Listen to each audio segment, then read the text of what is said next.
Hello everyone.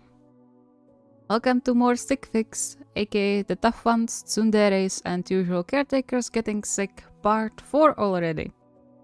As always, special thanks to my lovely patrons, members, and all of you who still watch my videos. Don't forget to subscribe to keep up with the uploads, and check out the members only posts, now with Confession and Jealousy series.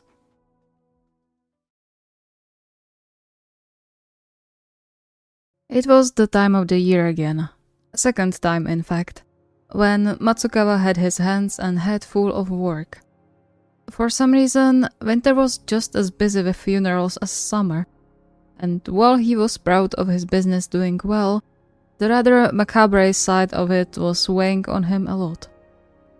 Especially since a rather big chunk of the recent funerals was done for reckless people his age or even younger who underestimated the weather, be it out on the roads, falling asleep where they shouldn't after a party, or paying a steep price for their adventurous spirit in the mountains.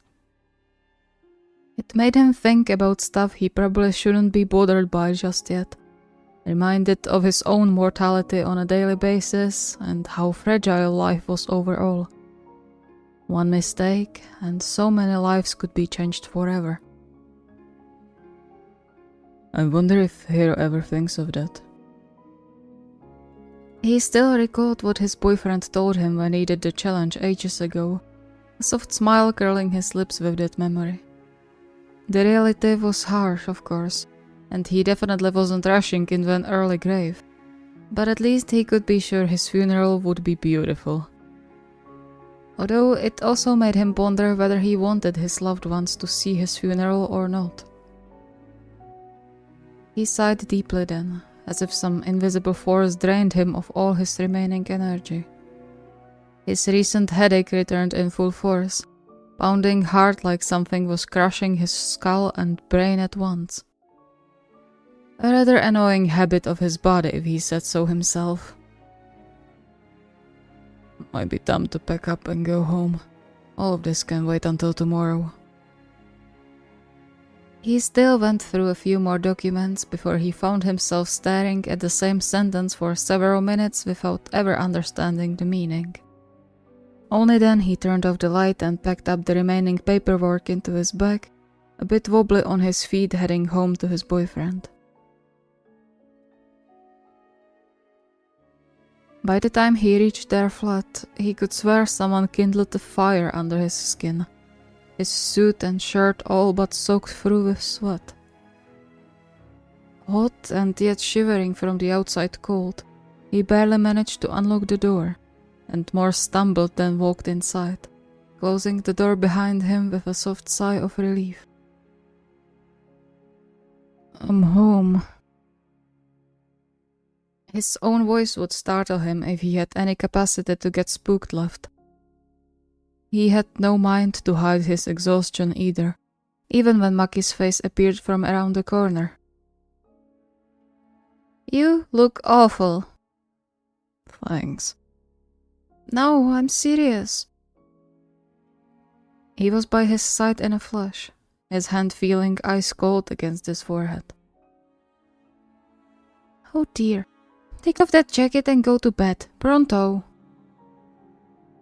Before Matsukawa managed to protest, he was already being shoved towards the bedroom, and before he knew it, he was sitting on the bed in just his shirt, shivering until Maki wrapped a thick blanket around him. Even then the cold fingers didn't leave him alone, but at least it wasn't freezing anymore. Didn't I tell you not to overwork yourself? What am I supposed to do with you now? Is it that bad? An incredulous sound escaped Maki's mouth. Is it bad, he asks, while sweating like it's summer? You look awful. He laid his hand on Matsukawa's forehead again. Feels like a damn heater. Sorry. You should be. What am I supposed to do with you? I don't know how to take care of you when you are sick. Matsukawa couldn't help the chuckle leaving his mouth. It wasn't the best moment to be amused, Not when Maki looked seconds before panicking real bad. But at the same time, his care was so sweet he had no other option. Besides, his filter seemed to be left somewhere in the parlor. It's fine. I sure hope so. It's going to be fine. Stay here. I'll bring you tea. Do you need any medicine?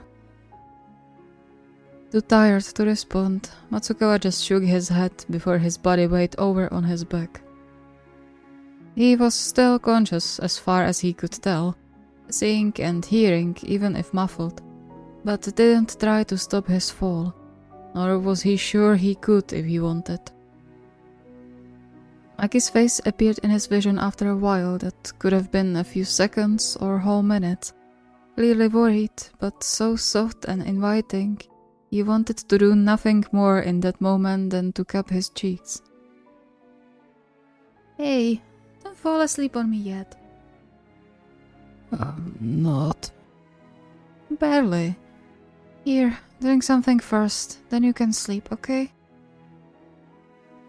Pulling on all his remaining strength, and with a huge help from Maki, he sat up again and took a few tiny sips of the warm tea, the bitter taste stinging in his throat. As if reading his thoughts, or perhaps he wasn't able to control his expression anymore, Maki clicked his tongue at him and nudged the straw closer to his mouth. It's herbal, don't complain. Grandma always said this is for all ailments. Grandma was a sadist then. How dare you? Matsukawa chuckled again, his voice already feeling much more hoarse than he would like, and obediently drank a little more of the bitter tea. It didn't help much, but his head cleared a little, allowing him to actually feel Maki helping him lay down properly before settling by his side. Get some sleep, okay? I'll be here if you need anything. Thank you. You don't have to stay. Oh, please. I know you too well. You wouldn't call me even if you were dying. His face and voice softened, the soothing effect only rivaled by the gentle touch on his cheek. I just want to make sure that fever isn't getting worse. Now sleep. I'll wake you up if anything happens. Matsukawa nodded, half asleep before Maki even finished the sentence.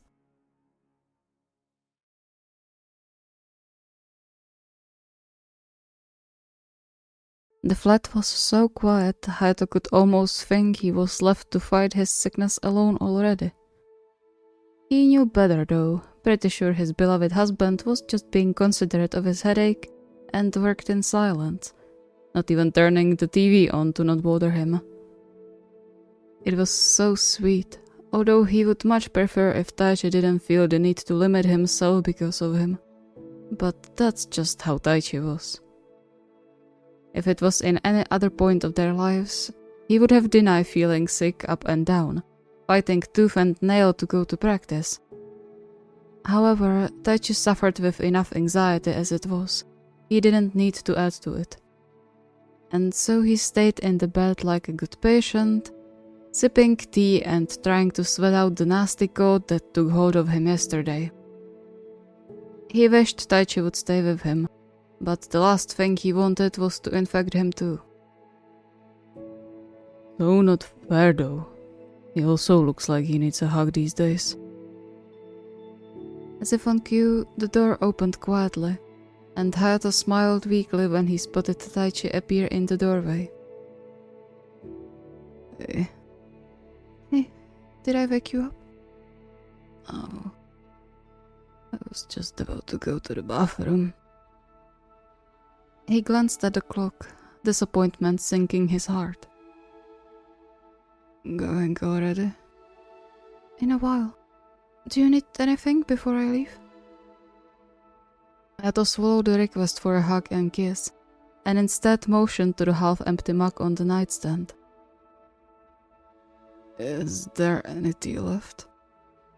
I made a new pot. It'll take a bit before it cools down. Thank you, sweetie. Try not to worry too much, okay? Fine. Taichi bit his lip, visibly torn about his decision to go to work that night.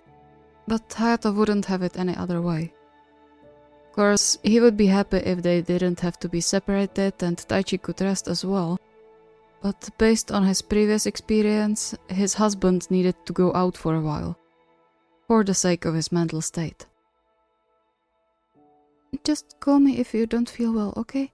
I'll come back. Of course. Stay safe, alright? If anyone touches you, break their hands. Otherwise, I'll go in and spit viruses at all of them. Taichi paused halfway out of the door, for a split second looking startled before a soft smile brightened his face.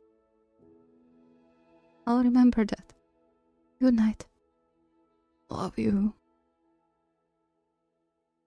Loneliness settled on his mind the moment the bedroom door closed, and even heavier when the soft click announced he was now truly left alone in the flat.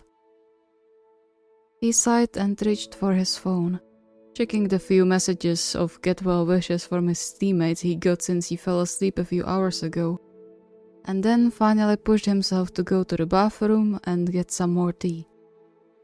He just hoped neither of them would have to disrupt their set plan for the night.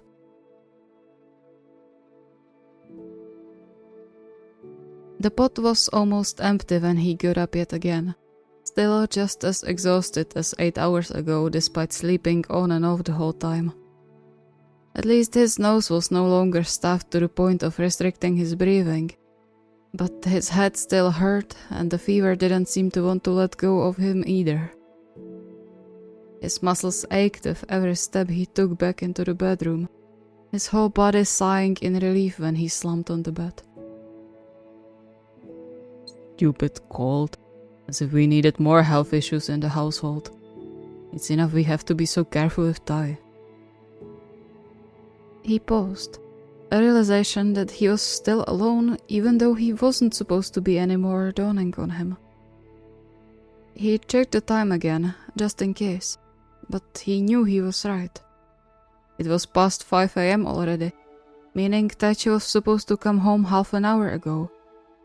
And yet... It's fine. Maybe someone was being rowdy again and they had to stay behind to clean up. He probably didn't want to call or text to not wake me up. Surely that's all there's to it. He still found himself fidgeting, suddenly unable to rest. Even the sickness as if faded into the background, his worry growing every passing minute. In the end, he tapped a quick message into their chat, praying he got an answer soon before he went crazy. Sure, he probably didn't have to be so worried, that he could take care of himself most of the time. But some things were too much for him, or completely out of his power to influence.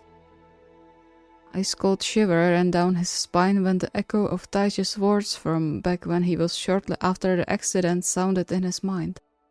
The images of his beloved bleeding out somewhere without him knowing or able to help, making him nauseous. It's fine, he's fine. I would feel it if he wasn't, definitely. He's just late, that's all. Please be okay. It was ridiculous considering it was just half an hour, but given how punctual Taichi was, even that half an hour could mean he was in danger, especially with those bastards hanging around in the bar. Then, finally, he heard the main door open quietly, followed by a soft rustling of footsteps. Taichi? The footsteps paused for a beat before speeding up towards the bedroom, and then Taichi appeared in the doorway. Similar worry settled on his face. Everything okay? I'm sorry, I thought you were sleeping. Despite the danger of infection, Hayato reached his arms towards him, hoping Taichi would understand. And understand he did, soon settling on the edge of the bed and letting Hayato hug him tight. Where were you? I was worried. Oh, Sorry, I went to pick up some medicine and food on the way, but the pharmacy opens at 5, so I had to wait. I didn't want to bother you in case you were asleep. Bingo. Okay, it's fine. I'm glad nothing happened. He nuzzled deep into Daichi's neck, exhaustion falling on him like a sack of rocks. I wasn't ready to get hurt. Gentle fingers combed through his hair, once, twice, and then settled cradling his cheek. I'm fine. Good. Will you stay now? Of course.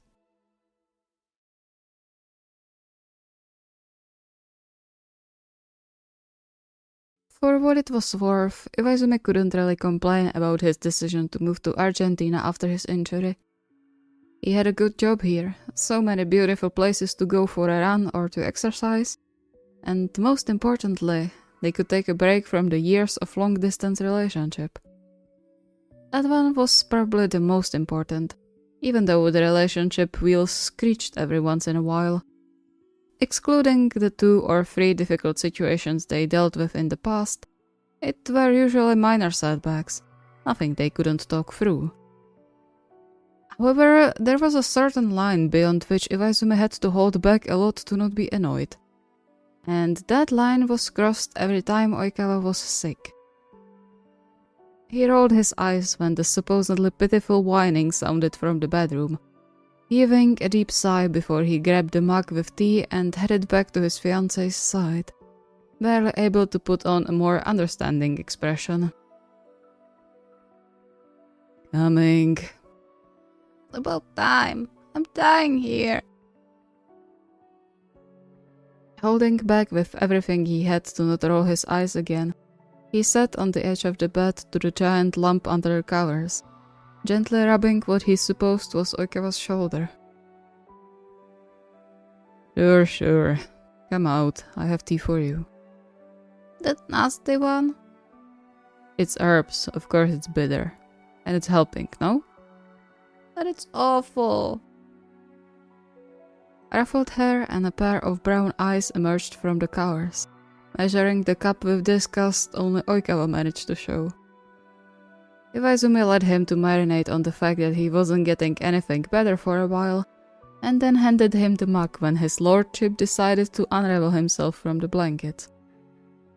His face scrunched, but he drank the tea without further verbal protests. There you go. Don't talk to me like I'm a child. You act like one. He gently smacked the back of Oikawa's head, earning a different kind of whine. They've been at this for almost 3 days already. The sickness didn't seem serious, just some sniffles and sneezes, but after he sneezed during a set and lost the team several points in the last friendly match, Oikawa decided to stay home and rest for the time being. Meaning Iwaizumi was forced to stay and take care of him outside his work hours. And while he would definitely change sometimes, he couldn't bring himself to leave his fiancée alone despite his own exhaustion. In fact, he would love to stay in bed too for just a few more hours, if only to get rid of that annoying itch in his throat he got probably thanks to yesterday's lesson. Why the school insisted they do PE outside, he wasn't sure, but it sure wasn't great for his old joints. However, he had work to do and a drama queen to take care of. He couldn't afford to slack off. I'm heading to school in a while. Want me to get you something before that? Oikawa grumbled under his breath, frowning at the mug. Couldn't you call them and say you can't leave home for a while? That's not how it works, Toru. Why not? I need you. He gripped Iwaizumi's sleeve, giving him his best puppy eyes, although the effect was considerably lowered by his red nose. Please. Not happening. I can't just take a vacation out of nowhere. You could tell them you are sick. I'm not though. He sighed, gently prying his arm out of Oikawa's grasp despite his protest. I'll bring you some food on the way home. He suffered through the day with just the sheer willpower. His whole body ached like he just played a full match, the itch in his throat becoming a solid case of scratching, making even swallowing difficult. Although worst of all had to be the bloody headache he got during the second period and couldn't get rid of even after the kids calmed down. Stupid school board.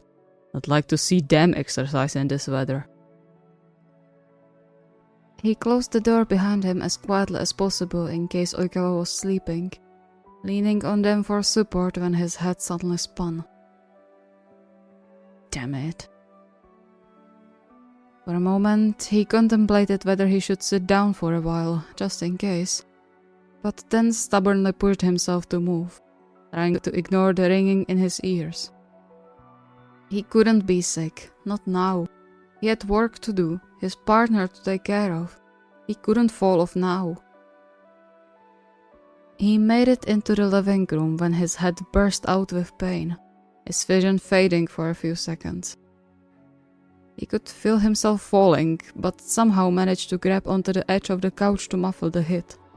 Somewhat, anyway. The impact sent a painful wave through his shoulder, but at least it wasn't his head. He took a few moments to breathe and collect himself. And then everything became a confusing blur. He could swear he heard a voice calling his name, but where it came from or who it was, he couldn't tell. Much to his confusion, the next thing he recognized was Oikawa's face floating above him, and the unfamiliar softness under him. Hey. Meh. Come on, don't do this to me. Even in his dazed state, the frantic words in between sniffles sounded worried to his ears, pushing him to keep his eyes open despite the urge to just sleep and not move at all.